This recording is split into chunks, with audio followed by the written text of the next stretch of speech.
His architecture students helped him gather rocks and sand from the desert floor to use as building materials. They began a series of buildings that became home, office, and school.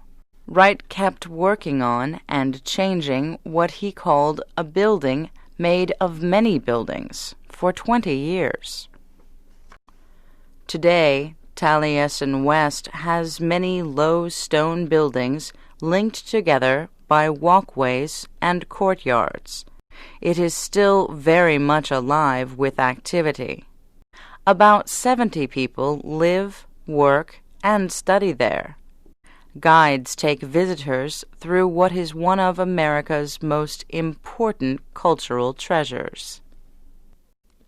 In 1937, Wright designed a house near the city of Pittsburgh, Pennsylvania. It is a fine example of his idea of organic architecture. The house is called Falling Water. It sits on huge rocks next to a small river. It extends over a waterfall. From one part of the house, a person can step down a stairway over the water.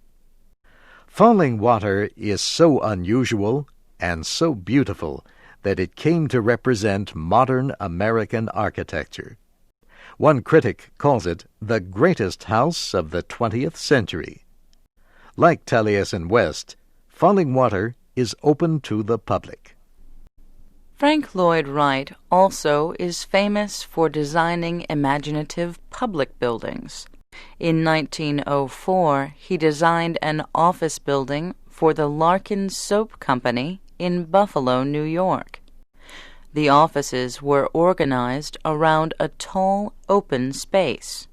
At the top was a glass roof to let sunlight into the center. In the late 1930s, Wright designed an office building for the Johnson Wax Company in Racine, Wisconsin.